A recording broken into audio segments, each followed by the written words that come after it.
आज हम डिस्कस कर रहे हैं various types of bondings. First of all discuss करते हैं the concept of ionic bonding. एक बात जान जाओ, अगर कभी भी एक मॉलिक्यूल में एक एटम आ जाए मेटल और एक एटम आ जाए नॉन मेटल, तो मेटल इलेक्ट्रॉन लॉस करता है और जो नॉन मेटल है इलेक्ट्रॉन गेन करता है। लॉस करने के बाद पॉजिटिव चार्ज, गेन करने के बाद नेगेटिव चार्ज।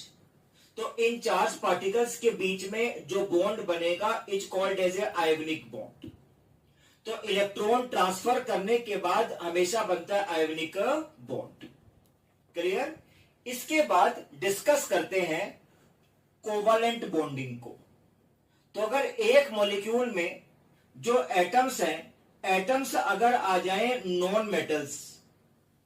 नॉन मेटल्स हमेशा इलेक्ट्रॉन की शेयरिंग करते हैं और शेयरिंग करने के बाद जो बॉन्ड बनेगा the bond is called covalent bond. एक बात जान जाओ, आयोनिक बॉन्ड स्ट्रोंगर होता है कोवालेंट बॉन्डिंग से। क्लियर? अब डिस्कस करते हैं the concept of hydrogen bonding. अगर ना एक मॉलिक्यूल के बजाय हमारे पास दो मॉलिक्यूल्स है, दो मॉलिक्यूल्स के बीच में जो बॉन्ड बनता है उसका नाम होता है एच बॉन्डिंग।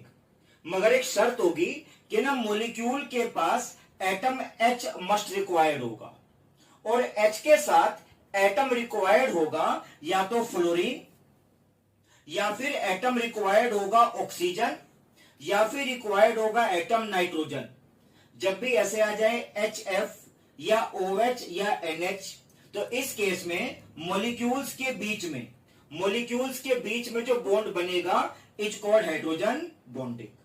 क्लियर है कंसेप्ट? ये बॉन्डिंग है हाइड्रोजन बॉन्डिंग। मगर एक बात और जान जाओ, अगर मॉलिक्यूल के पास HF, OH, NH ना आए, अगर कुछ और आ जाए, यूं आ जाए Cl2, यूं आ जाए HCl, लाइक दैट नाउ, तो इन दैट केस मॉलिक्यूल्स के बीच में जो बॉन्ड बनेगा इज कॉल्ड वंडरवाल बॉन्ड। ये वंडरवाल बॉन्ड है, ये वंडरवाल बॉन्ड है, भूलना मत। जो H बॉन्डिंग है वंडरवाल से ज्यादा होती है। क्लियर है कंसेप्ट? और ये वाली बॉन्डिंग्स इनसे स्ट्रॉन्ग होती है, लाइक दैट नाउ। तो ये वाली बॉन्डिंग स्ट्रॉन्गेस्ट है, उसके बाद ये बॉन्डिंग हो जाएगी weakest. Clear? Simple and out.